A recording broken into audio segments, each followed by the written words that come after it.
అందరికీ హాయ్ అండి. Welcome to Kavyasri kitchen. ఈరోజు చూపించబోయే రెసిపీ క్యారెట్ ఫ్రై అండి.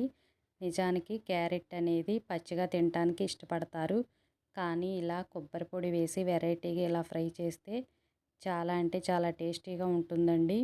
ఆ ఫ్రై ఎలా చేయాలో చూపిస్తాను. ముందుగా నేను 1/2 kg క్యారెట్ తీసుకొని చిక్కు తీసుకొని ఇలా సన్నగా కట్ చేసి పక్కన పెట్టేసుకోవాలి. ఇప్పుడు స్టవ్ ఆన్ చేసి ప్యాన్ పెట్టుకొని 2 లేదా 3 స్పూన్ల వరకు ఆయిల్ వేసుకోవాలి. ఆయిల్ అనేది కొంచెం హీట్ ఎక్కిన తర్వాత 1 స్పూన్ వరకు పోపు దినుసులు వేసుకోవాలి.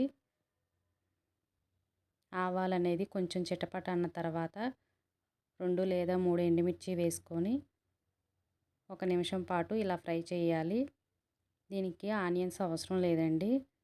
తర్వాత సన్నగా కట్ చేసి పెట్టుకున్న ఈ క్యారెట్ కూడా వేసుకొని మీడియం ఫ్లేమ్లో పెట్టేసుకొని బాగా ఫ్రై చేయాలి. మాడిపోకుండా మనకి లో టు మీడియం ఫ్లేమ్లో పెట్టేసుకొని ఇలా మధ్య మధ్యలో కలుపుకుంటూ చక్కగా ఫ్రై చేసుకోవాలి. ఇప్పుడు మూత పెట్టేసుకొని 5-6 నిమిషాల వరకు మగ్గనిద్దామండి ఈ క్యారెట్.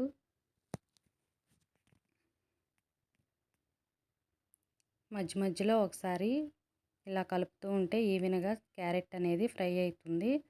మరి మనకి హై ఫ్లేమ్ పెట్టేస్తే క్యారెట్ అనేది మెత్తపడకుండా మాడిపోయే అవకాశం ఉంది కాబట్టి ఇలా లో ఫ్లేమ్లోనే ఫ్రై చేసుకోవాలి. మూత పెట్టేసుకొని మరో పక్క మనం ఈ పొడి అనేది ప్రిపేర్ చేసుకోవాలి. దీనికోసం నేను 1/2 కప్పు వరకు ఎండు కొబ్బరి తీసుకున్నానండి.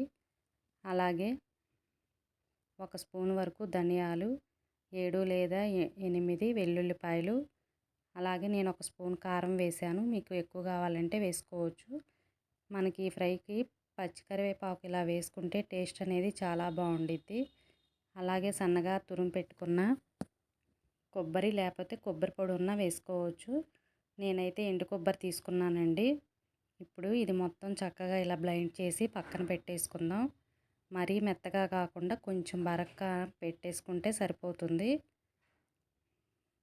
ఇప్పుడు 1/2 టీ స్పూన్ వరకు పసుపు, అలాగే కొంచెం సాల్ట్ వేసుకొని క్యారెట్ అనేది మరో 3-4 నిమిషాలు ఫ్రై చేసుకోవాలి. మనకి ఆ స్టీమ్కే చక్కగా మెత్తబడిపోయిద్దండి క్యారెట్.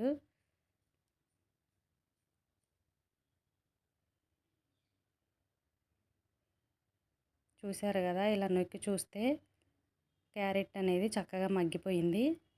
ఇప్పుడు మనం మిక్సీ వేసుకున్న ఈ కొబ్బరి పొడి అనేది వేసి చక్కగా ఒకసారి ఇలా కలుపుకోవాలి. మనం సాల్ట్ అనేది ఇందాక క్యారెట్ ఫ్రై అయ్యేటప్పుడు వేసాం కాబట్టి ఇప్పుడు కొంచెం వేసుకోండి. పచ్చి కరివేపాకు అనేది స్కిప్ చేయకుండా వేయండి. ఈ క్యారెట్ ఫ్రైకి చాలా టేస్టీగా ఉంటుంది అలా వేస్తే. చక్కగా ఈ కొబ్బరి పొడి ఇవన్నీ వేసేసి ఇలా కలిపేసిన తర్వాత మూత పెట్టేసుకొని 3 లేదా 4 నిమిషాలు లో ఫ్లేమ్లో ఉంచాలండి.